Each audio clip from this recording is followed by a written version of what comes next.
HelloFresh takes the guesswork and the extra hassle out of planning and preparing delicious meals for dinner. America's #1 meal kit, HelloFresh gives you over 40 recipes to choose from each week.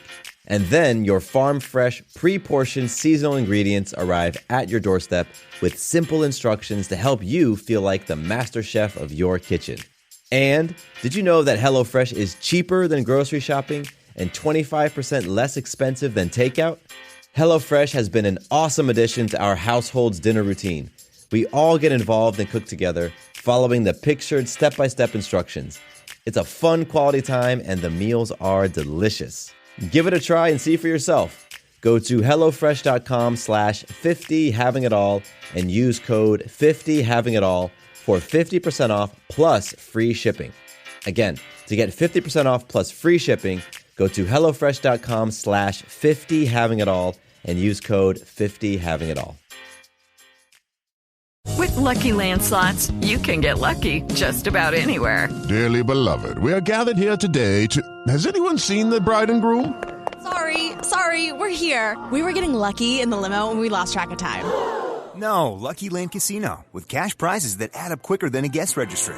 In that case, I pronounce you lucky. Play for free at LuckyLandSlots.com. Daily bonuses are waiting. No purchase necessary. Void where prohibited by law. 18+. Terms and conditions apply. See website for details. Welcome to the Having It All podcast, the show about what it takes to live an abundant, loving life. My name is Matthew Bivens, and each week I'm helping you get out of your head so that you can truly have it all. Let's do it.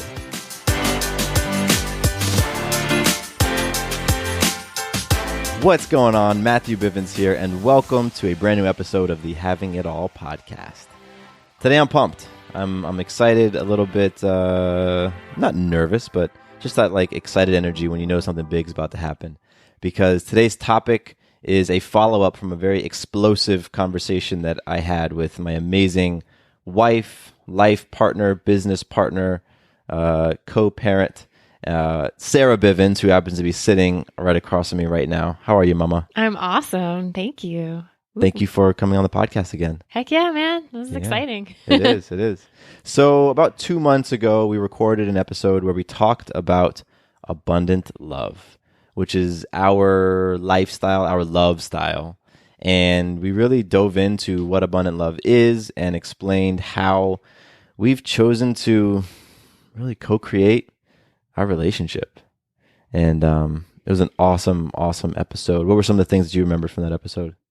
I remember sitting on the couch and being a little nervous before we recorded. I definitely remember that. And just that kind of stomach turning, okay, here we go. And then we went into some sort of vortex. And I remember 2 hours later coming out of it wow. Yeah. And it, what's the phrase? It bears mentioning? Is that a phrase? Sure, let's go with that. Yeah. That the reason why you and I felt nervous about that topic was because we had never talked openly about abundant love in a public forum. Right. And we had talked about it with, some, any family members? No family members at that point. A couple. But it was something that really stayed within our relationship with some of the partners that we have and all of that. But we hadn't really put it out there. Yeah, put it out there. So there was some nerves around that episode. And you mentioned it was a long one. It was well over an hour. And you guys, you listening, had so many questions. Which is awesome, yes. I think. And that's one of the things we wanted to do. We wanted to open up this conversation about love, about sex, about marriage, and present to you an alternative way to view the purpose of sex. That's really what abundant love is all about. And so in today's episode, what we're going to do is answer your questions.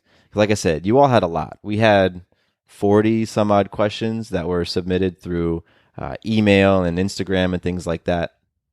And we're not going to go through all of them today, but you and I have gone through, Sarah, and sort of picked out the ones that were recurring, the things that we heard a few times, and then some of the ones that we think are really important to talk about.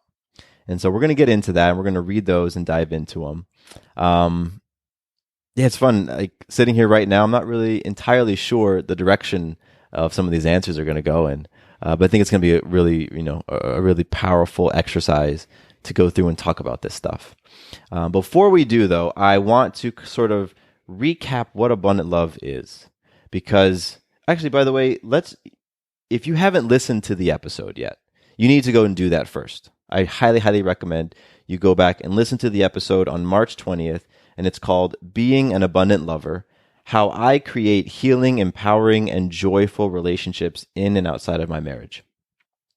Go and listen to that episode so you can pause right here, go and listen to it, and then come back to this one, because it's going to give you so much context and understanding for really where these questions are coming from, because you'll get it when you listen. But as a refresher, because by now you've gone back and listened to the episode, so as a quick refresher, abundant love is really a way of looking at sex.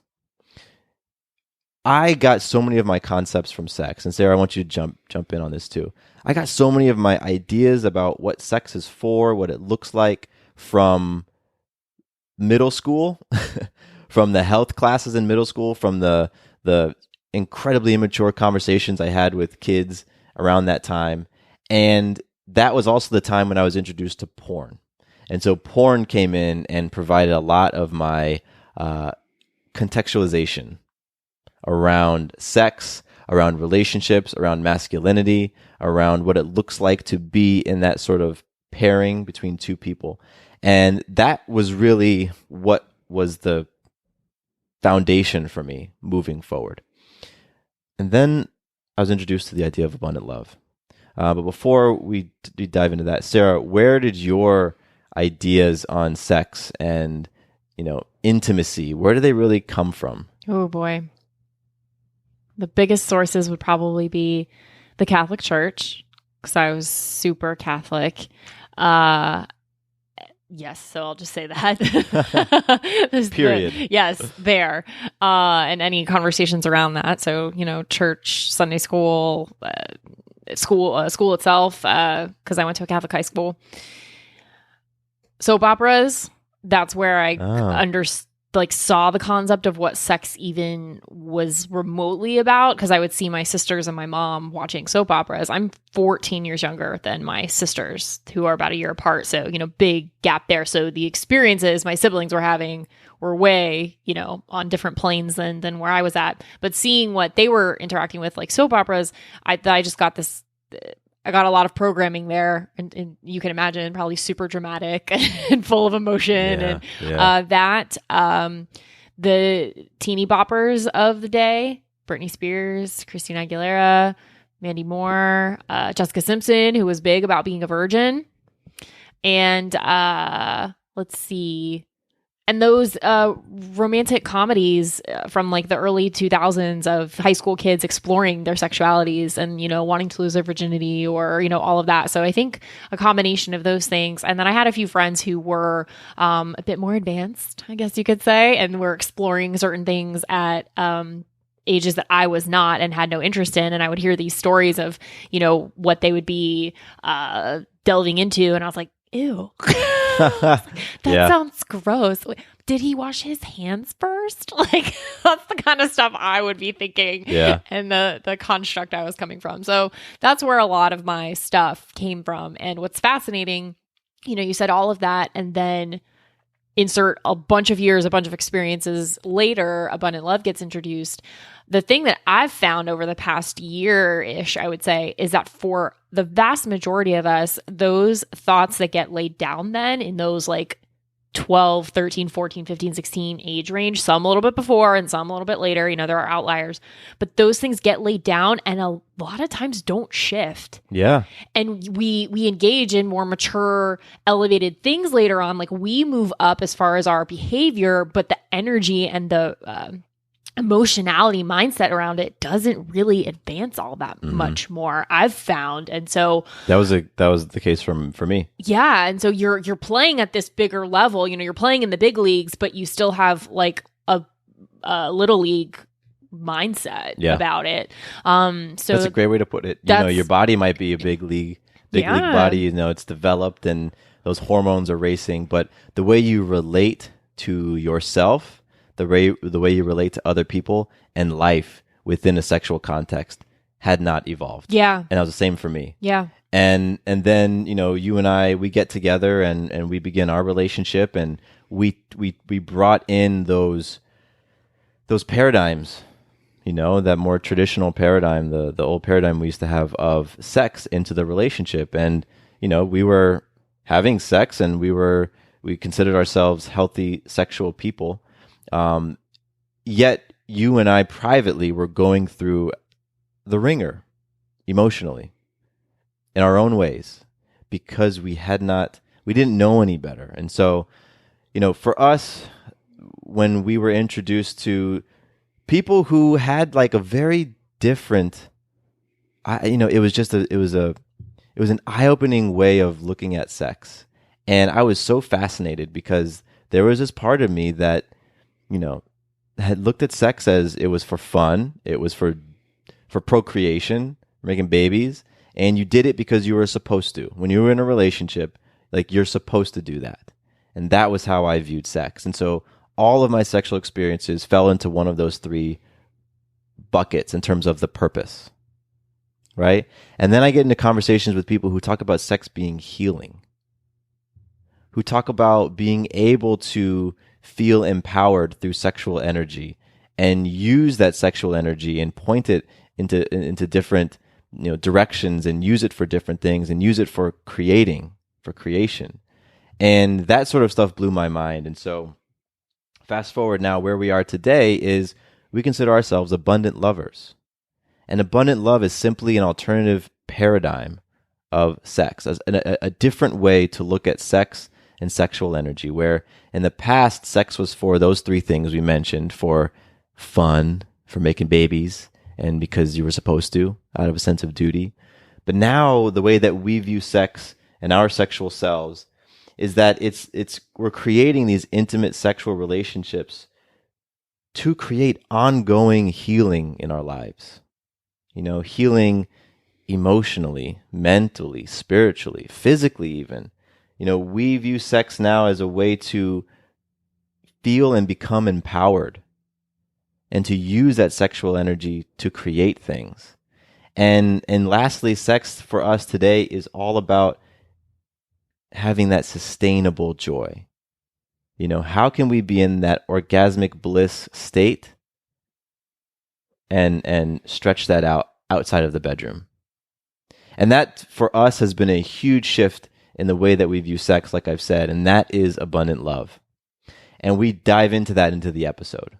So that's just, I'm giving you kind of a refresh on some of the concepts we get into in that episode. And I think now is a great time to kind of move into some of these questions. Let's do it. I imagine some new questions have been stoked in you listening right now. So we'll, this isn't in a real particular order. I think a couple of them I put after one another because they kind of flowed. Yeah. And yeah, these come from you. You submitted these questions. You emailed me.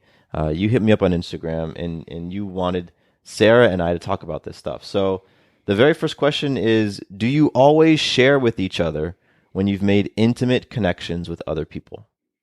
And so I guess we should mention that abundant love is this, this way of viewing sex. And you and I, Sarah, have chosen to bring in other people into our sexual experience. And so you have partners that you have all different types of sexual relationships with. And when I say all different types, what I mean is, some of the partners are sexual, like intercourse, and then some of them aren't. Same with me. And so I have partners as well. So this question is relating to that. Do you always share with each other when you've made intimate connections with other people? The simple answer is yes. Yes. Right? Yes, absolutely. It's important for that communication and that openness and that transparency in all ways, because that is what we are seeking to create in this experience that we're in together. That may not be the case for other people and other types of love styles, or things like that, however you want to label yourself, polyamory, open. We're going to get into that too. That's good to get into, so I'm glad you mentioned that. Yeah. I don't know if this is jumping into that, but I've read things or seen examples of things of couples who subscribe to that, but don't talk about their engagements, don't share when they're planning or when they do. And if that works for some people, that's great. I don't think it works for me or for us. The whole out of sight, out of mind thing doesn't really do anything or add. And I am clear that by being fully open, honest, and transparent, while there may be some discomfort and some things to work through there, that minimizes any likelihood of victim sort of stuff, like you did this to me, or something were to be a consequence or a repercussion of an event, of a meetup that wasn't shared. Then that it plants funky seeds. It's landmines, right? Like in a relationship, if you withhold things, a lot of times it comes back to bite you. And I know you listening can imagine that that's just magnified when you're introducing new people into the mix and different people into the mix. Right. So, for us, yes, we absolutely talk about when we've made an intimate connection, and there's sort of a process that we go through. So, if let's say that I'm wanting to connect with one of my partners, I'll share that intention with you, like, hey, I'm thinking of connecting with so and so, and we will actually look at our schedules and see when it works. Yeah, because there's a practicality aspect to this in the sense that we are parents, we are entrepreneurs, we have lives, we have shit we're running and taking care of. So sometimes it's like pull out the Google calendars and sync them together and make sure that, I can take care of Maya or I can, whatever, so that the space can be created. So sometimes, it may not sound super sexy. It's not this that's where it's not like a 50 Shades of Grey, 9.5 weeks type of thing. It's it's part of our lifestyle. So there's a scheduling aspect to it. And something really funny I want to throw in there. A lot of times when you're about to set something up with one of your partners, there is a great chance and likelihood that she's actually reached out to me first. That tends to be protocol a lot of the time. And it's not a necessity that happens, but that just tends to be how it rolls, because I feel like the females especially just are connected in that sort of way. And I also, if there were to be a clause to this question or answer, is that we all know every single person that we are interacting with, and they know each other as well. So there's no surprises in terms of oh, I just met this person and I'd like to go on a date with them. There's none of that here. And I think we'll get into a little bit of that more later. But this whole sharing, when we are planning to get together, it's with the complete understanding that these are all people we already know. Yeah. And chances are I've been talking to them too. So when it comes to talking with one another, when we've connected with somebody, yes, we do that. A lot of times Sarah knows beforehand. So, and I think one of the questions later on, actually, I break down. Yeah, cool. So one of the questions later on, I'm going to break down sort of how the conversations go. The step-by-step kind of thing? Okay. And just to point out, you mentioned the whole spontaneity thing and the 50 Shades and all of that. I've never seen 50 Shades. I'm just assuming they spontaneously have sex all over the restaurants and airplanes and stuff. There absolutely is that element. And the reason why that can exist for us is because we have such a high level of trust in one another. And because abundant love for us, like Sarah's mentioned, is a lifestyle. With that lifestyle, we've been very clear and intentional on what we want to create. With that clarity and intentions have come things like agreements between Sarah and I. And understandings. Guidelines for the type of people we interact with. Open communication, like Sarah already mentioned, between us and me and my partners and Sarah's partners. There's a whole freaking network of things going on, so that, hey, you want to be spontaneous? Cool. I already know that you're keeping to your guidelines and it's staying within our agreement, and that the trust has been built. So that allows for that sexy, spicy aspect to it. Right. This isn't stale. All right, 9:30 p.m. Can I do it? Look at your calendar. Okay, is there available? All right, do we need? It's what I mean. There's flow in all of this, and it's by our design. So right. And with the understanding that when those impromptu, spontaneous flow type things do pop up, there's a conversation after, and very shortly after. Yeah. And so that consistency and that practice adds to that trust that you mentioned. Cool. I'm finding after answering this first question that like it's so easy to go down so many paths with this because, answering this leads me to think about this, and think about that. So we'll flow to question number 2, and we'll see. Maybe we won't do as many tangents. Or as we go along, you might come to a question like, oh, we actually kind of talked about this a little bit. So just, wrap it up a little bit. All right. Question number 2. I am totally curious if your family listened to your Abundant Love podcast. And if so, do they reach out to you? That's great. That's a great question. Because at the time that we recorded and published, we had not had conversations. Like our family didn't know. I think, Sarah, you might have had, like, one of your sisters might have known. No, not at that point. Oh, okay. None of your family knew. One of my sisters knew about our lifestyle and love style, but, the rest of them did not. So, did they listen? I don't think they listened. I don't think your family listened. I can say with almost 100% certainty that my family has not listened. Also, that my family doesn't even really know what podcasts I don't think or what we even do. I don't think my family knows like what my profession actually is. I think the same is with my family, that they did not listen, that they don't listen to the show. I don't get the sense that they listen to the show. They never commented on it. However, in the 2 months since we've published, we recognize that, we were withholding from our family, that we have had this love style for years, going on 3 years now. And it has been such a huge part of our growth and transformation and healing, and such a big reason for us being the people we are today. And they had no idea. And so we decided to have conversations with our family. And what it looked like was me calling up my mom and saying, "Hey, Mom, do you have a few minutes?" You calling up your mom was here. No, did you do it on the phone? Phone. Okay. You calling up your mom and you talking to your sisters. And since then, we've talked to almost all of our family members one-on-one to say, "Hey, listen, this is who we are, and this is what our lives look like." And, we didn't necessarily go into every single detail of everything, but we were honest with them, and we were transparent, and we opened up ourselves to, receive questions from them. And that has happened in the past 2 months since publishing the episode. HelloFresh takes the guesswork and the extra hassle out of planning and preparing delicious meals for dinner. America's #1 meal kit, HelloFresh gives you over 40 recipes to choose from each week. And then your farm-fresh, pre-portioned seasonal ingredients arrive at your doorstep with simple instructions to help you feel like the master chef of your kitchen. And did you know that HelloFresh is cheaper than grocery shopping and 25% less expensive than takeout? HelloFresh has been an awesome addition to our household's dinner routine. We all get involved and cook together, following the pictured step-by-step instructions. It's a fun quality time, and the meals are delicious. Give it a try and see for yourself. Go to HelloFresh.com/50havingitall and use code 50havingitall for 50% off plus free shipping. Again, to get 50% off plus free shipping, go to HelloFresh.com/50havingitall and use code 50havingitall.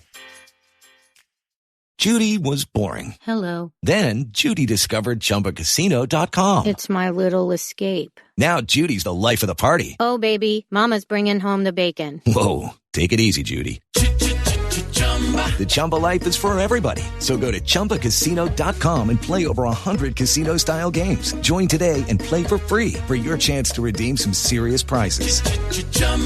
ChumbaCasino.com. No purchase necessary. Void where prohibited by law. 18+ terms and conditions apply. See website for details. Yes, it has. Yeah. Do you want to share any aspects of that? It's been a mixed bag, mixed reviews, I would say. Yeah. So, I was terrified. I was super scared, and it was really you who inspired me, because we had been talking about it. And I knew it was something I was going to do. I knew it was just a matter of time. And then on your way to train a client, I think you called your sister, and you just had that conversation. And when I heard you were calling your sister, I was like, all right, Matt, it's Band-Aid time. I'm ripping this Band-Aid off. So I called my dad and I called my mom back to back, boom, boom, and had the conversation with them. And, it felt great. But it was definitely scary, because I was afraid of being judged. I was afraid of them not accepting and then confronting me in some sort of way. I was afraid of just how they would react. And, long story short, my parents were cool. They were cool. Nice. And then your experience quickly? I wouldn't say as cool. Definitely some misunderstanding and questions. Great questions, in the scheme of if those questions bother me or create things, then they're just opportunities for me to explore and, get with myself on, because I don't have to defend anything of who I am. All I'm doing is creating a space for us to have some more transparency and intimacy in our relationship, this being the person, whoever I'm sharing it with. And I see this extension of me putting myself out there to share this with you as trust in you and our relationship that we can grow as a result of my sharing this. So just a lot of, don't really get it. Not the best idea. Unsafe. I think treacherous was a word used in there. Yeah. So it's a work in progress, Yeah. That's what I'd say there. I think it was a great cathartic thing for me. There was definitely a question at one point of why even tell us? Like why? Yeah. we could have just gone on living our lives not knowing this. Which And is so my fascinating. question to that was, the question was, are you saying this is such a big a part of yourself that you couldn't stand another day basically without sharing this? And I'm like, pretty much. Yeah. And just not really getting that. So it's okay. It is what it is. And I mean, in the moment, it sucked. it sucked a little bit. Yeah. The conversations we had for the next couple of days were just bummed that family was not as accepting. And, and I experienced this with some of my family as well, where they just don't want to know. Yeah. So the coolness that I experienced in some of my family was sort of, cool, thanks for telling me. I don't want to ask any questions. I don't want to know anymore. And, that's a hard thing to hear when you recognize that your parents don't want to know who you are because it is confronting to them. Yeah, that's what I think was challenging, and what was the kick in the pants about it was that sort of feeling, and that with everything you do know and understand of who I am and what my life is and how unbelievably blessed and joyful I am, and look at my marriage, look at my work that I do, look at my child, look at my health. This is a part of all of that. This has been an integral part of creating all of that. I'm not shooting up heroin and telling you that I'm happy as a result. So, but to some, that might be the same thing. It might be the equivalent of that. Or it might be preferred only in that it's less confronting. Yeah. Because when you're talking about sex and intimacy and relationships, that is one of the most confronting things to people. So, yeah, let me deal with a substance abuse issue because I don't want to deal with the sex issue because it makes me think about my own things. Well, even then, I mean, they're not even comparable things because you said issue. It'd be one thing if I was saying I was, said, shooting up heroin. That's a thing to be solved and healed and worked through. Whereas I'm like, hey, this is a thing that actually works for me. This is something I need help on or something I need rehab on. So anyway, that I think that covers pretty well of the little bit of the family stuff and how, no, they haven't listened to it to our knowledge, but there have been some conversations. And I think that's just opened the door to more powerful and authentic conversations in the future, either with those same people or, to build up that strength to have future ones with new people. Yeah. And having those conversations, we had them with the people we were most scared to have them with. Yeah. It's after that. Exactly. It's after that, I mean, talking to anybody else, it's cool because I faced that big fear in me of being judged and the reaction, everything that I said before. But really it was about you and I, Sarah, recognizing that we had been withholding and no longer wanting to withhold. Right. Because withholding the sharing meant that we were also withholding being our true selves and withholding our truest, most pure experience. And that just didn't vibe with us. And so we shared. Great question. Next question is, how how do you find other partners? This person asks. I know Sarah talked about how it's not that we go through Tinder and swipe to meet like-minded people. So it'd be interesting to hear what a real-life example looks like for both of you. Do you approach connecting with others in the same ways or differently? That's cool. Yes. Yeah. I think for both of us, we have connected with like our secondary partners, and that's terminology that Sarah and I use, like in our fancy lingo. Yeah, like it just helps us, like Sarah and I are primaries to one another, and then secondaries are the people that we connect with in different ways. These were people that we already knew, we already trusted, we already loved, and you talked about in this question, attracting like-minded people. We had attracted those people into our lives well before we saw ourselves as abundant lovers, well before we had even entertained the idea of connecting with other folks. Correct. But there was something, like some form of us was attracted to these people because they were in a similar space, like mind frame, and they did end up becoming our secondary partners. So that's the best way to answer that question. I mean, how would you answer that question? Yeah, I would say people who are already in our lives. So, and this isn't something, to another layer of answering this question, this isn't a thing we are actively pursuing and seeking out on a daily basis. Like, I'm not going to the grocery store looking for any potential secondary partners. I'm not going outside of any of the circles we've created for that. It's not that type of thing. Yeah, we aren't adding new people like, hey, I just met so-and-so at Target and I was really feeling her. Yeah, that's not an example of what happens. Because of our guidelines, right? Because of the agreements that Sarah and I have made, which we'll get into, those things take time to build up to. Yeah. The type of people that we want to connect with, these are folks that we want to have multi-year long relationships with so that we can truly get to the essence of their character and see who they are and what they're all about. And and then when we're like, that person is somebody that I want to experience healing, joy, and empowerment with. Right. Yeah. So if someone new happened to enter the sphere like tomorrow, I mean, I'll speak for myself, easily we would be a year away from any sort of intimate sexual interaction. Yeah. Easily. So if that gives you an idea of like, this is some real shit we're talking, like, we're not just dicking around, like, no, we're playing for real. And if like you want to be in my tribe and like a part of my life and my family and like, let's do life together in this unique way, this is real. Yeah. And and you said, let's do life together. Yeah. Like, and you mentioned lifestyle. Like, this is a lifestyle for us where, we don't play around with sexual energy. Like, at this point, having the realizations and the understanding and the experiences that we've had, like, sexual energy is something that you and I hold in very high regard because of its power, like, even if you don't connect with some of the ideas, I know that for me, a lot of times I don't connect with the vibration of the universe and stuff like that.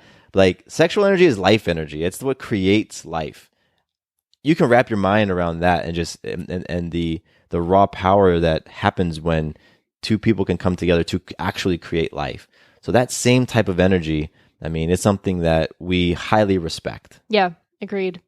So back to the people we've attracted, I think it's fascinating, and sometimes you just can't explain certain things on how the group of people we interact with assimilated, and then also at their own timelines and like in their own iterations came to understanding of who they were and their willingness and desire to practice this sort of love style as well. So we're talking, some couples, some individuals, but yeah, they've been people that have already been in our lives. And also another thing you just can't explain sometimes, people who I would not have been physically attracted to right off the bat to begin with. And it's like through this process of understanding and peeling back the layers and coming to a new space of what sex and intimacy and love is, that you can be attracted to energy. Yeah. And not just that physical. Because I'll tell you right now, I don't think any of my partners right now off the bat, I would have been like, hey, What's going on? That'd be funny when they listen to this and they're like, wait, for real? Well, no, I can appreciate. There's a difference between being able to appreciate someone's aesthetics and being like physically, sexually attracted to it on just that basis. But no, I can, I think I've told them too. Like I can honestly, accurately say that off first cuff, I wouldn't have been into any of them. Yeah. And for me, like a lot of that has had to do with my emotions leading things. Yeah. And or your peen. Yeah. And just being pulled by those emotions and those emotions clouding some of my, I don't know the right phrasing, because when I look at something like energy and I look at who a person is being and I look at how they're showing up for themselves and I look at their consistency and their integrity and their character, that trumps emotion to me. Mm-hmm. And so today I'm attracted to who a person is being and who they're becoming. Yeah. I am not as attracted in your physical state. Like there are some things that I get out of somebody who's physically pleasing to my eye. I could say, wow, this person feels that they are worthy of the exercise regimen that they've picked up, whatever, But there's so many more layers to that because there are so many people out there who are incredibly gorgeous and, have all of those physical attributes who internally loathe themselves and internally are very destructive against themselves. And there's a lot of judgment. That energy is brought into the bedroom. Mm-hmm. That energy is what then mixes with my energy when we engage sexually. So the physical stuff is so not as important to me. Mm-hmm. And it is not anywhere on our list of guidelines for creating partners. Nope. Is all about energy. It's all about who these people are for themselves, for other people in their lives, for life itself. It's all about how they're showing up. It's all about who they're being. Yeah. And that in and of itself has been a huge shift for me. Oh yeah, it fucks up your old thinking and you're like, damn it, why can't I just go sometimes? I'm not saying this is what I want, but sometimes in those moments you're like, damn it, why can't I go back to the days where I just like wanted a hunk of meat and you didn't have to be smart or funny or sweet or not, like you have to, that was easy. No, it's not easy. It's actually not the ideal way to be, but it's just funny how it messes with a bunch of the old stuff we're supposed to think and believe. Like you're supposed to look nice, smell nice, drive a nice car, and do me good. Yeah, and if you check off those boxes, then we are poised to have a healthy, thriving, intimate relationship. Yeah. And I mean, come on, think about that for yourself. Like the person who has the job that you say that you want, who looks the way that you want, that has the smell that you want, can cook dinner. Like if you found a person with those attributes, does that automatically mean that they're adding to your life force and energy and vitality? It's like, no, those are just surface level things. Like who is that person at their core? How do they view themselves? Like those ideas are so much more powerful. And, when you seek out partners who truly, I think, embody some of those values and some of those things and align with principle, that's where magic happens in the bedroom. That's where intense connection happens in the bedroom, when you have two people who are showing up for themselves, who then come together and recognize that, wow, we are co-creating this thing. So I'm going down a rabbit hole, but that all comes up for me when I think about who we connect with. It's important. All right. Next question. Did you take baby steps, physically and emotionally, to get to a fully open relationship, or did you dive right in? That's such a great question. Yeah. Baby steps, 100,000%. Absolutely. I just mentioned that if someone new were to pop into the scene tomorrow, it'd be a year before anything. And that's just with each, individual connection and how those flow. But us together coming into our understanding of this for ourselves, and then collectively took time and took dipping a toe in. Oh, okay, taking it out. Nope, don't want to get in the pool. Like, okay, 1 foot. Okay, I'm gonna go hang out over here. It was a little bit like that for a few months. For me, for longer, because the idea of being an abundant lover scared me. The idea of having other partners terrified the shit out of me for a lot of reasons. And this is another question that'll come up. Jealousy was huge for me. My jealousy was so deeply rooted in a codependent relationship, was so deeply rooted in seeking validation and love and acceptance and approval from another person. And my jealousy showed up all the time because I felt like if you were giving attention, time, energy, love to another person, there'd be less for me. Sure. Now, that whole thing flies completely in the face of the idea of abundance. Completely in the face of it. That if you give to someone else, there's less for me. That is the opposite of abundance. And so that was one of the things I recognized. I recognized that my jealousy was coming exclusively from fear and scarcity. And that I, at my core, in my heart, truly believed in love and abundance. And so if this thing that's being presented, like these opportunities, if it's bringing up such strong feelings of jealousy and fear, then this was an area for me to step into to heal those feelings of jealousy and to heal that fear and to heal that scarcity. So it was baby steps, baby steps for a long time for me, because the idea of having sex with somebody was just unfathomable. Let me just go to kissing. Right.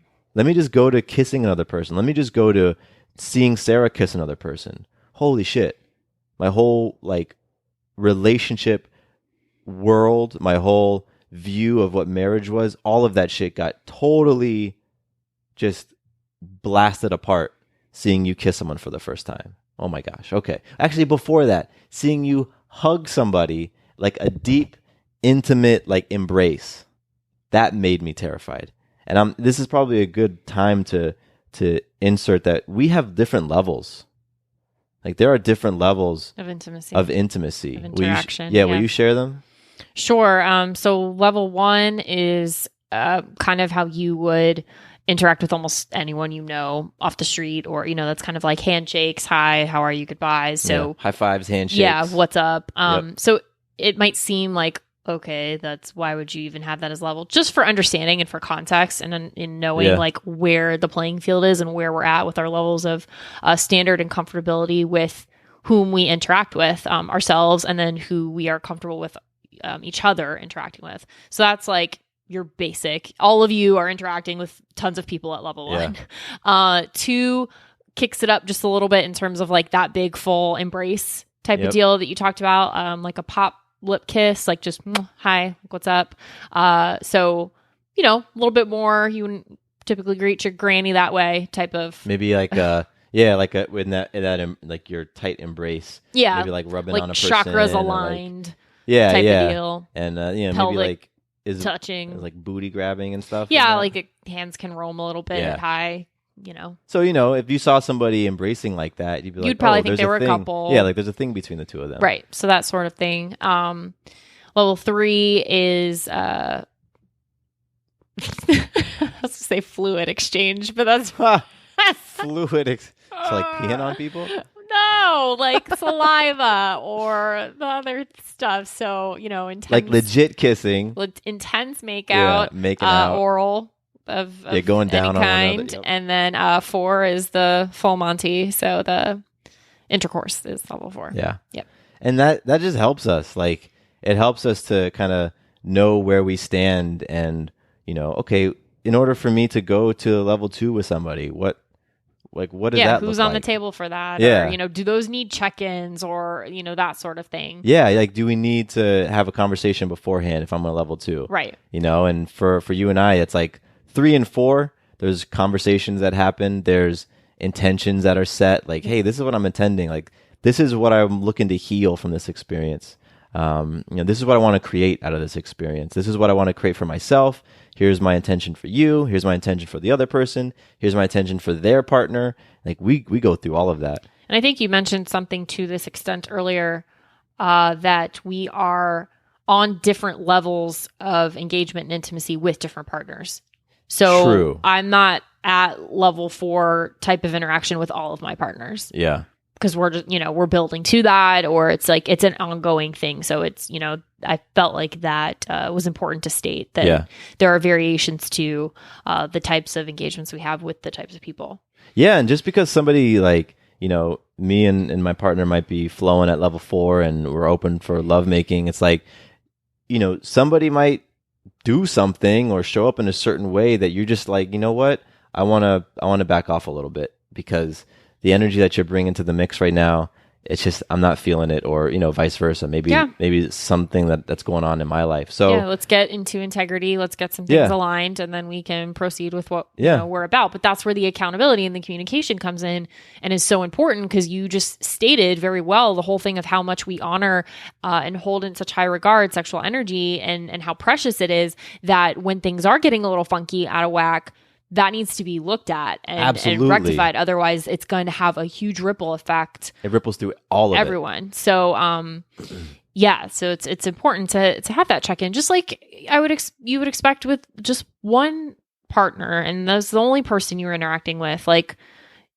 constantly checking in and make sure that the relationship is rolling at the level that you want it to, and is creating all the things that you want it to. Yeah. And so this was like a big aside, because I was talking about the baby steps. And so I was terrified of being an abundant lover, because it meant me confronting so many of those things that had been forged in my youth, and through porn, and through my previous sexual relationships, all the things, like all the beliefs that I had about myself and sex and marriage, all of that stuff that was just like, it felt like it was chiseled in stone. It had the potential to all be blown up through abundant love. And that was scary for me. So baby steps, absolutely. Like, it took a long time to get to level 2 with people. And then progressing to level 3 felt just terrifying. And then progressing to level 4 was incredibly scary. And so there have been baby steps for both of us throughout this entire experience of getting to this lifestyle that we're in right now. And it's interesting, because as we're sort of describing all this stuff, and then there's levels, and there's communication, and there's intentions, I imagine that you listening and hearing that are like, this shit sounds complex as hell. It sounds exhausting. And the reason why Sarah and I can vibe at the level that we're at right now with it, and it is like, it's our lifestyle now, is because it took us years to get here. It took us years of going through breakdowns, of conversations, of having massive breakthroughs, of tears, of frustration, of jealousy, of amazing orgasmic bliss, of all of it. It took years of that to get to a space where, we've got these the partners that we've created, and we've got the lifestyle and love style we've created. So I get it if it seems crazy looking at it from the outside in. But just know that this has been in the making for a long, long, long time. All right, next question. Do you and Sarah tell each other every time you are with someone else? Cool. This goes back to the earlier question about, let me see, what was it? If we always share about the connections. Again, the answer is yes. And what I mentioned back then, what I teased, was breaking down like how the communication happens. Cool. Yeah. So where does it normally start? How does it flow? If we're with somebody else, yeah. So, we're playing for full transparency and all of that. So when the idea of, let's say, you getting with one of your partners, you having a date with a partner comes, what happens? It's usually me talking to that partner and establishing that's what we want to do. So that intention is set right off the bat, or with that conversation, either simultaneously or on the tail of it, I communicate to you and to their partner what that intention is. And so that's kind of how it kicks off, is just make sure everyone's clear that this is a thing that's going to be happening, even though it may not be 100% set on the calendar. It's like, put the bat signal out, like kind of like just letting you know this is happening. Let's do something. This just came to me. Like, let's role play as if we're like having that conversation. Okay. So for example, I'm in a text message thread with like I'm a text with one of my partners. And, Okay. we're kind of like just chit chatting about life. I'm like, hey, what's up? How are you? How's your day flowing? And oh, cool. And hey, listen, it's been a little while since we've connected, so I wanted to try to set something up with you and hang out. I just want to be in your energy and just love on you. Like, what's your calendar look like? And she might go back and share the calendar. And I was like, all right, cool. So it looks like maybe Friday is open. All right, let me just double check. And so I'll say something like, Sarah, I'm looking to connect with so-and-so like Friday evening. Are you cool with that? Do you have anything going on? Mm-hmm. And that's when I'd say, yeah, sure, totally. Absolutely. That's open. Or, need to figure this out, but we can make it happen. I don't think there's ever been a blatant, like, no, that's not cool in terms of what the thing is. Maybe that night doesn't work, but it's like a scheduling thing that would prompt me to say like, can we do this instead? But I don't even think it's ever popped up to where I've been like, no. Because if that stuff comes up, together with her. Yeah, then we work on it. Like, right, because that's indicative of something then. If that is coming up, like there's something there, and so I'm not gonna have a partner that you're just like, hell no, you are not connecting with that chick, and yada yada. Because we would talk about that, and we dig into like, all right, what's beneath that. So anyway, back to the role play. So now I know that Friday night is cool. It works for both of us, and so what I would do, and one of the guidelines that we have is that we only connect with people who are in. We only go to like level 4, like lovemaking, with people who are in committed relationships. So people who have boyfriends, girlfriends, or are married. Correct. Like that's just one of our standards. Yep. And so at this point, after Friday night works, then I'm going to send out like a group text and be like, hey, so-and-so and I are planning on connecting Friday night. And, just kind of like bring all 4 parties into the conversation. And then let's say it's Friday morning, Friday afternoon. At this point, what I want, like, I'm getting into that mindset of, oh, cool, I'm excited. I'm about to hang out with so-and-so. We're going to like grab a coffee and then, it's going to be on and popping. So what we'll do is I'll set out a text and I'll set intentions.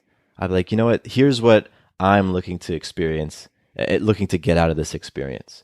Right now, I'm playing for just really working on expressing how I feel in the moment, or I'm working on, really asking for what I want, or I'm working on truly serving, the goddess. And that's what I'm playing for. And I want to take the energy from tonight and I want to, put it towards the podcast and really come out with some just badass, like super raw content. And that's how I want to, take from this experience. And for Sarah, I'm looking for just, continued healing and sisterhood for you and whatever it is, right? And I'm setting intentions for what I want to experience with all 4 people. And then Sarah, you would do the same.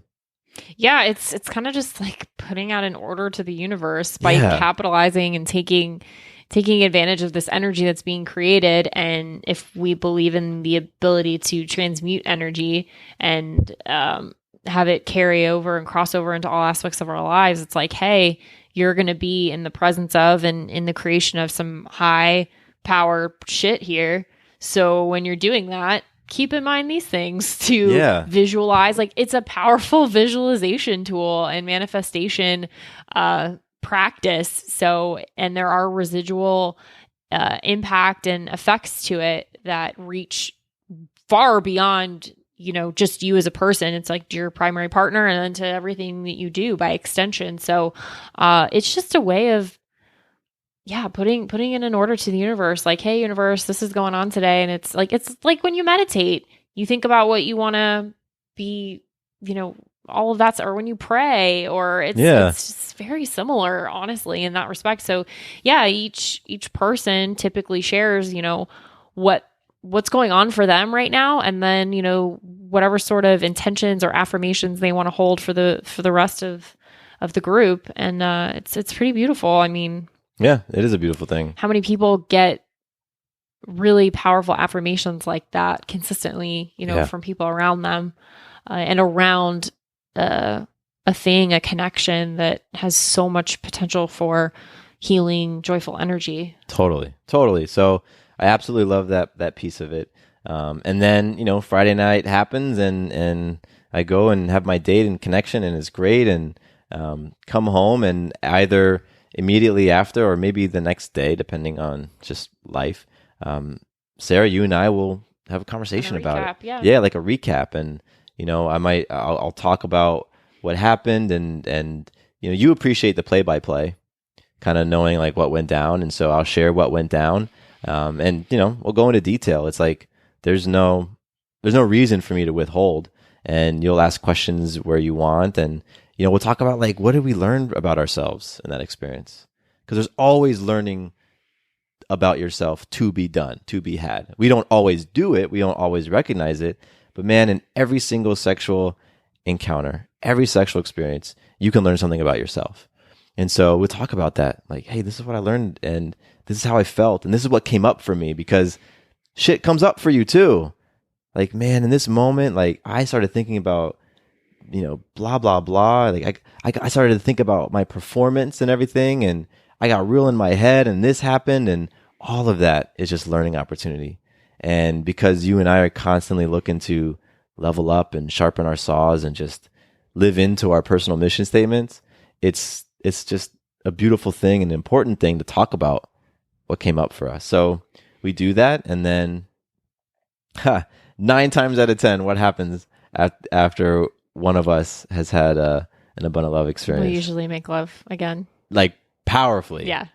Because there's just it's like unexplainable when, Sarah, you've been making those deposits on yourself, and you've loved on yourself, and you've, really repped your self-worth by being with someone else, who truly honors you, and you've done all that. That shit just lights me up. And I find you so incredibly attractive in those moments, like, because of who you're being, right? And so 90% of the time, you and I are like, it's on and popping in big ways afterwards. And I'll tell you, especially fellas listening, I'll tell you that shit made no sense to me. Lucky Land Casino, asking people, what's the weirdest place you've gotten lucky? Lucky? In line at the deli, I guess? Aha, in my dentist's office. More than once, actually. Do I have to say? Yes, you do. In the car before my kids' PTA meeting. Really? Yes. Excuse me, what's the weirdest place you've gotten lucky? I never win and tell. Well, there you have it. You can get lucky anywhere, playing at LuckyLandSlots.com. Play for free right now. Are you feeling lucky? No purchase necessary. Void where prohibited by law. 18+. Terms and conditions apply. See website for details. Looking for a new career? Welcome to Do HVAC Training Service Center in North Charleston. Enroll today in our comprehensive HVAC training hands-on field experience-based program, covering troubleshooting, maintenance, installation, and more on various HVAC systems and ductwork. We offer EPA and NAEP preparation and testing, along with various certifications. Enjoy payment options. Achieve certification in under 5 months. Enroll now for your new journey of skill development and career advancement. Log on to DEWHVACTrainingsc.com to inquire.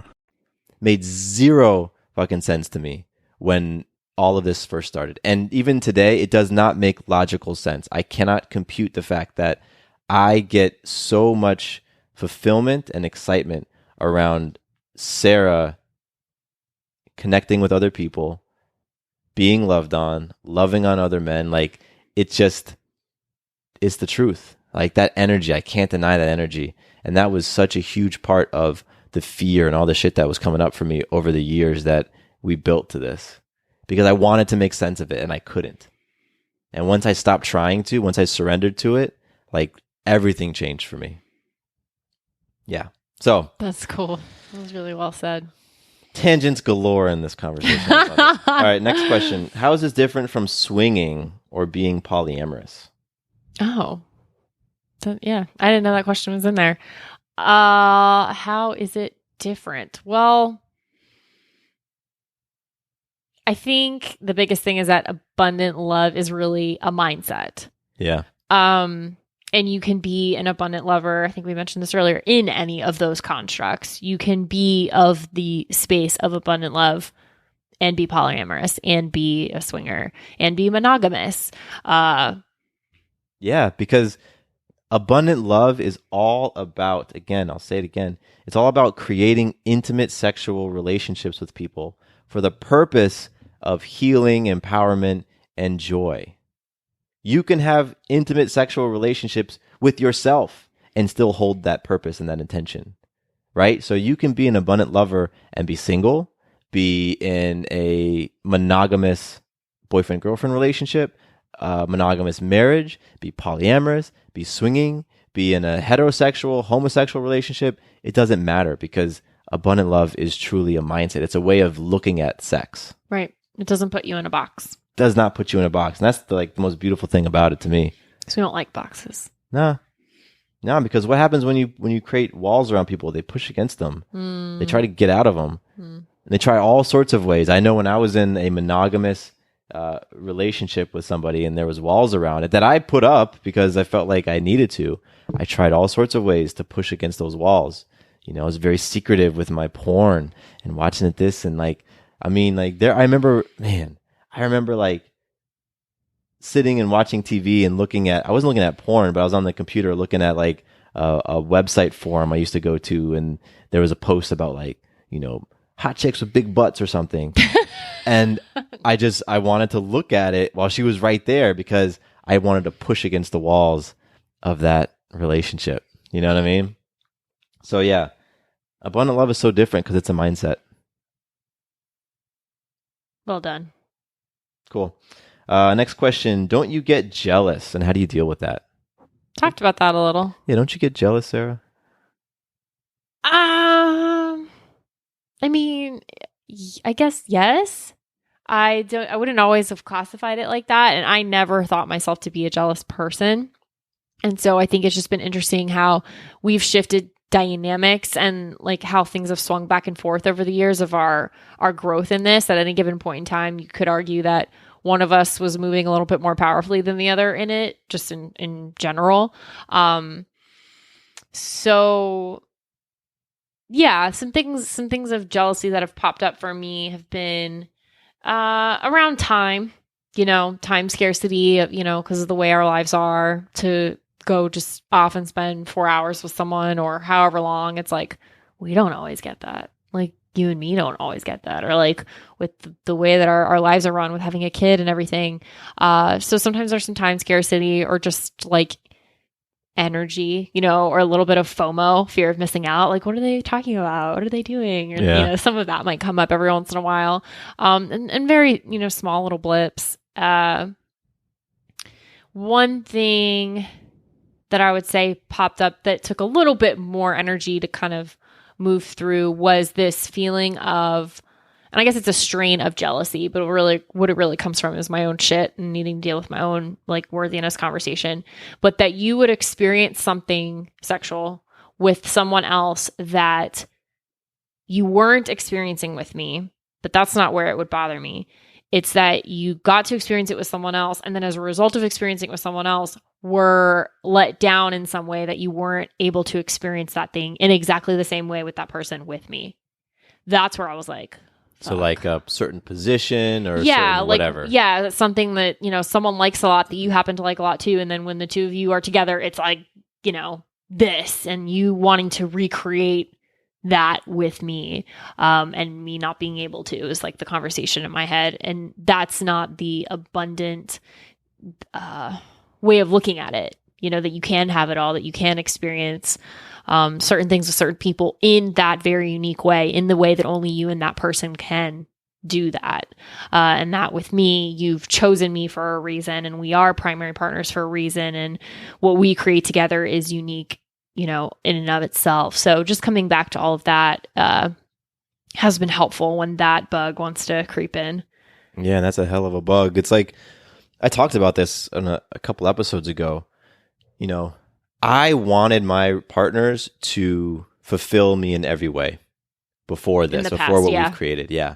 I wanted my partner, whoever I was with, my girlfriend at the time, for example, to love every position that I wanted to get into, to love every level of vigor, of speed, of intensity, and to be open to all of it. And that's what I wanted, right? And so when I didn't have that, frustration set in, and this and that, all sorts of different things. And so going back to what you talked about with some of the jealousy stuff, it's in this new abundant mentality that we have, I don't have to be everything for you, and vice versa. You don't have to be every single thing for me. You know, you don't have to, and that's a huge weight off of one another, because you don't have this expectation that, you know, you are going to fulfill me in every single way, because that's just not realistic. I don't believe it is. So I'll speak about my jealousy. I've talked a little bit about it. Tons and tons of jealousy for me. And early on, I recognized that my jealousy was a huge opportunity for healing, that my jealousy was indicative of my views about myself. It was my challenges with self-worth, my challenges with my confidence. My jealousy was really rooted in a lot of stuff. So even though I felt jealous and it made things very hard, I always was like, I can get over this jealousy. I can get over it. I don't have to be a jealous person. And it was that belief that I didn't have to be a jealous person that really kept me in the game, because otherwise I probably would have just been like, fuck it. This is not, I draw the line at this, because I am not willing to confront this feeling I have about this, you know, you leaving me, right? Like if I dug down a little bit, it was about you leaving me. I'm too afraid of you leaving me to even entertain any of this stuff. So, you know, the jealousy cropped up in all sorts of ways, in all of the different levels. And there's still pangs of it today. I don't know if it'll ever go away, but I'm able to look at it differently today than I did when we first began. Jealousy was a big thing that messed up my relationships in the past, you know? So that was it. Next question. What impact has this had on your primary relationships? So what impact has being an abundant lover had on primary relationships? When I was preparing for this with you, read this question, I thought, ooh, this is great. Let's look at what we wrote down in our agreement, because we put together an agreement document that talked about, like, you know, what do we want to get out of our primary relationship? What do we want to get out of our secondary relationship? What are the standards? Like, in order for us to interact with people, you know, we want them to be this type of thing or whatever. And so I thought it'd be cool to read what we wrote down for the purpose for secondary relationship to answer this question. Because this is exactly the impact that it's had. Right. So why don't you go with the first few, and then I'll do the last few. Okay. Purpose for our secondary relationship. It's to create new avenues of healing, to bring powerful, fun, loving energy back to our primary relationship, to create more intimate and empowering relationships that support us in understanding ourselves as individuals and as a couple. That's awesome. And that is those are just some of the things, and that really describes what we get out of being abundant lovers. Yeah. So the rest of them, to learn new ways in which we can open up, receive, and give and manifest, to continue to live into our respective titles of humble badass for you, Sarah, and beast mode for me. Those are titles that we've given ourselves, like, you know, Sarah's playing to be a humble badass, and I'm playing to be in my state of beast mode consistently.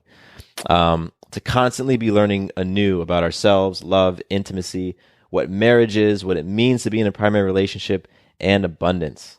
Not thinking we know it all, choosing to create our own path and truth rather than following blindly what's been handed to us. And finally, the purpose of, you know, these secondary relationships is to foster an intimate and loving community for us to live in, to raise our family in, and to influence. So those are all of the things that we said we wanted to get out of abundant love, and those are all the things that we've gotten out of it. I think that's a perfect way to answer that question.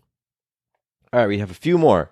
How do we go? So this person asks, "Oh, this is great. This shows this person is curious. How would I go about integrating abundant love into my life?" Go for it. You do it. Cool. Well, I mean, abundant love is a mindset. So really, the first thing I think is just wearing on, like, what does it feel like to adopt that mindset? You know, mindsets and beliefs, they're like clothing. You can just wear it on for a little while, walk around in it, see how you feel, and then take it off if it doesn't serve you. So I think integrating this into your life is really just taking a look at that mindset, looking and recognizing, have your sexual experiences in the past been dropped into the buckets of fun, duty, and procreation? Have you looked at intimate sexual relationships as healing? Do you see where you can heal, your old beliefs about yourself, your beliefs about other people, your beliefs about life and about marriage? Do you see that possibility? Do you see where, your sexual intimate relationships can be empowering? How you can take that energy that's cultivated, that powerful life generating energy, and not just experience it and be in that state, but then use it, right? Funnel it, leave a sexual experience and go and now dive into your business, right? And go and create your artwork, or go and love on your family in an intense way. Like whatever it is, buying into the idea that you can do that with that energy. And then understanding that when we're in these beautiful sexual experiences and we're experiencing that orgasmic joy, right? And that levity that we all oftentimes feel, and that bliss and that sense of freedom and that sense of vulnerability that's so powerful, and that excitement, that right there, that state can be sustained, can be had. Like you can feel aspects of that. Maybe you're not walking around with a buzzing orgasm all day long, but you can feel some of those vibes outside of the bedroom. So I think it really is about examining yourself in your intimate sexual experiences, examining how you've shown up in the past and how you're showing up today, and then seeing, does it work for you? Are you being fulfilled in the ways you want to be fulfilled? Do you know how you would like to be fulfilled? Are you doing things because that's what you were told however many years ago?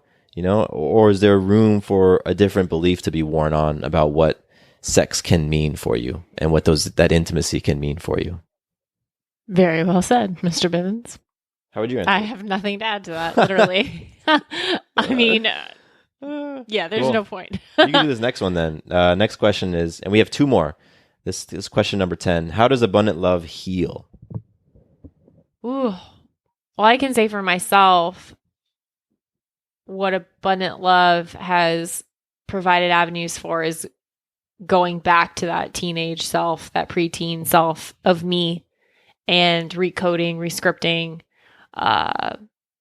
what those first beliefs were that were laid down, and the ones that kept me in a disempowered, victim-like, scared, shameful space of sex. And just through practicing the statement of sex being healing, sex being for empowerment, and sex being for joy, just by doing that, like literally saying it or writing it down, repeating that over and over, creates a new pattern, creates a new possibility. And so you don't, before even getting into any of the physical intimacy of it, just by having those conversations around what its possibility is and what the energetic implications of it are is healing just off the bat. Yeah, I think that's huge. Yeah, and every single interaction, whether it's a conversation to a physical engagement, is just an opportunity for me to connect with myself more, and as a result, go out and be the badass mother that I am. Like, mother, not always, not just mother, but badass mother.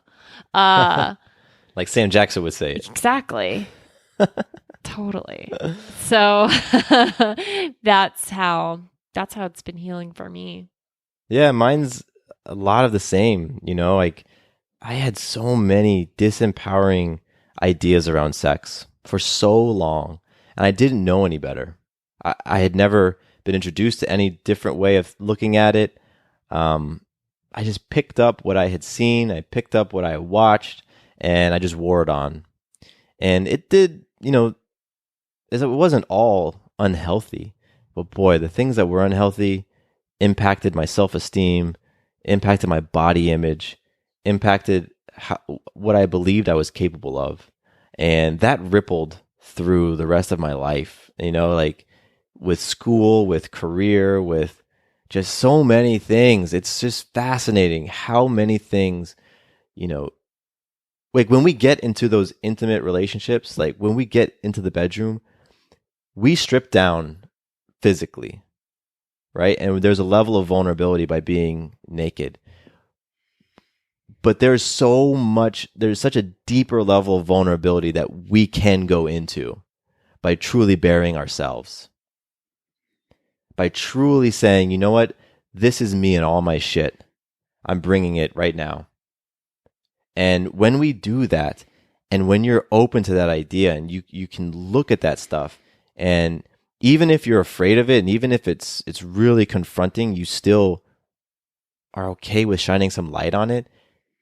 You begin to heal simply by shining a light on those areas that are damaged, or those areas that are weak, or those areas that are whatever. Like, you begin to heal them simply by acknowledging them and shining a light. And they're really, I don't know of a more powerful setting to practice that level of vulnerability than in the bedroom. That's where my healing has come from, by showing up and being totally vulnerable, not just because I'm standing there nude, but because I'm bearing myself fully in those moments. And the person that I'm across from, whether it's you, Sarah, or whether it's somebody else, like, they know that about me. And they know that I'm bringing my full, true self to the mix. And they know that when we combine our energies together, like, I'm bringing me. And that has been so healing, because if I want to show up fully in that experience, then I got to look at the stuff that's preventing me from showing up fully. That's preventing me from being my most badass self. Because for so many years, I was bringing myself to the equation, and it was not my greatest self. It was my judgmental self. It was my fearful self. It was my scarce self. It was my fill in the blank. Right. And all I was doing was adding those ingredients into the soup that I was making with my partner at the time.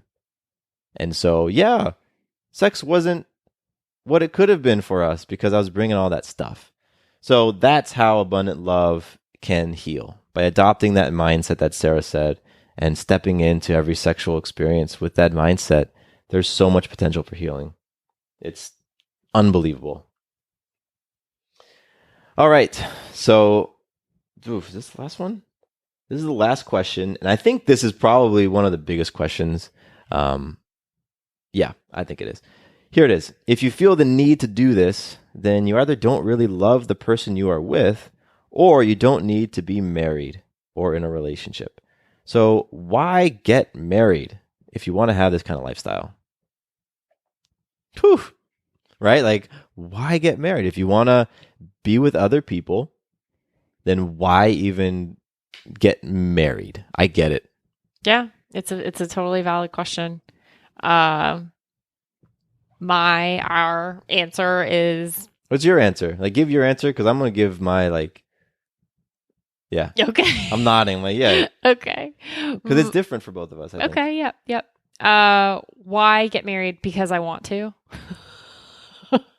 Because I want to be married. There's a lot of benefits I receive from being married, not just legally, but yeah, not just tax benefits. That's all I'm in it for. What do I want to say? Marriage is what brings us together. Is whatever you make it, is what I found. The biggest lessons about marriage so far in this for me is that marriage is not one definition, and the dynamics of one's relationship, all the way up to marriage and everything in between, is whatever your agreement is. And we came into this agreement with the understanding that that's what we wanted to create. We wanted to get married. We wanted to have babies. We wanted to, have a home together. And this was before we came into the understanding of being abundant lovers. So I can't say with 100% certainty and hypothetical land what it would look like if we came into the understanding of abundant love and were practicing it before we were married. I think I would still want to get married. Absolutely. Because let's go back up and read, what was the purpose for this stuff for us? It was to create healing. It's to bring powerful, fun-loving energy back to our primary relationship and bring it back to our marriage. So Right. I could say with zero doubt that, boy, we would be married even if abundant love was something we dove into before. That's how I feel. Yeah. And that one of the biggest things I've experienced in this whole thing has been that loop back that I refer to it as, that loop back effect, and how it comes back to us. It bolsters us, supports us, empowers us, like in all ways, and just inspires us to reach new levels of intimacy with ourselves and then with each other. So with all of that, I mean, because I want to be. And you could have this lifestyle, and not be married, and that's fine. I mean, it's whatever your agreement is and what you want to experience. Yeah. So marriage happens to be an experience I was and am interested in. Yeah, me too. Me too. And for me, it's like, why get married? Because we can have it all. Because we can have an amazing, powerful, completely synergistic and synced up marriage, and have people that we connect with regularly that add back to our partnership. Yeah. Because we can, and that is a beautiful thing, right? Like you really summed it up nicely, that marriage is what you want to make it. Marriage is a type of, it's a stage in a relationship that some people want to experience and others don't. And the same way that you get to create whatever type of relationship you want, you get to create whatever type of marriage you want. And so, I think it's like, when I think of marriage is my commitment to build a life with you, Sarah, to have kids with you. I'm not interested in having kids with any of my secondaries. Nor am I. I'm not interested in building, a life and going on my path, walking along my path with any of my other secondaries. I'm only interested in that with you. And so marriage is just one of the wrappings around our relationship. Yeah. It's like, you're my king, I'm your queen, and then we have our court. Yeah. We totally refer to ourselves as king and queen, and we have those people who see us as the king and queen of our relationship, of our marriage, and they support that. And that's such a beautiful thing. You know what I mean? And we do the same for them. For those people that we engage with, who are in those relationships. It's like, man, I love both of you in your relationship, and I want nothing but the absolute best, and I want to show up for you for that relationship, and honor all of that stuff, and we've created it, and we use language like that, like created and intention and stuff like that, but it was something that you and I recognized we wanted, right? Like clearly, because we attracted it, and yeah, here we are. So it's just, you get to choose from there what you're going to do, who you're going to be. Yeah, and just going back to this idea of having it all, you know what I mean, and not needing to stifle ourselves, not needing to silo ourselves, and we do that in our life experience, right? Like we are so comfortable with us fully expressing ourselves and being fully fulfilled that when it comes to the type of relationship we want, we don't need to stifle it. We don't need to say, well, that type of relationship is not for us because of what we're doing. It's like, no, we can experience marriage and be married and have all those amazing aspects of marriage, wear the rings, you know what I mean? And have everything else as well. Here's something I'm going to throw in there. I don't think we directly mentioned it, but if I were to be a listener, how many partners do each of you have? Oh yeah, we didn't talk about that. I don't think we did. All right. Oh, excuse me, I got the hiccups. How many partners? Let's see. I'll count. Okay. Yeah, well, you count. I have 3. 17. Shut up! 20, you're ridiculous. 20. Yeah, because that's valid though, because someone's probably wondering, like, okay, so how many people we're talking about here? 5. Like, okay, you have 5. I have 3. Yeah. And so on any regular basis, I might interact with one of the 5, once a week, and just sort of kind of go through I guess not a rotation, but it's not like a Rolodex or a little spinning wheel. Imagine if we had like a slot machine type of device. Yeah, like in our kitchen, it's like, all right, who are we going with this week? Oh God! Like Price is Right style. Oh gosh! And maybe there'd be like 3 or 4 pictures on one little square. I'm like, come on, 5 some. Someone was thinking of that question too. To everybody interact and engage together? Sometimes. It depends. Yeah, it depends on the person or the couple and what we want. But, can you think of any other questions like that? So how many people are we talking? Is there crossover? Is there cross-pollination? What does that even mean? Oh, no, I guess the pollination question, probably people think about pregnancy. Okay, so let's talk about that. Okay. Like pregnancy and well, we just established that that's not what we're playing for. And stuff like that. Yeah. No pregnancy. That comes with high communication and practice of body and mind and cycle tracking. Yeah, definitely the cycle tracking goes in there. For me, there's been a lot of just self-practice, ejaculation control, things like that. And yeah, I mean, that's of course that's something that comes up with all this. I mean, when you're dating people, like let's say you're dating people and you aren't in a serious monogamous dating relationship, those same types of questions come up around pregnancy, around disease. And for us, it goes back to communication, communicating and everybody being open and there being a high level of trust and transparency amongst everyone about sexual history, about what's going on with their bodies physically, about just any potential of that stuff. And that's hasn't always been easy because just talking about that stuff or just asking somebody, it's an awkward thing. Like, do you have any diseases? Do you know what I mean? Like, I've never just blatantly said that to a person, but I've had those conversations with my secondaries, and I know you have as well with yours. So just communication on all of those fronts. Mm-hmm. Those are all of our questions that you all have submitted. For now, right? Anything else come up for you? You think of anything? Not at this moment. Cool. I mean, this has been awesome. This has been pretty comprehensive, I would say. Yeah.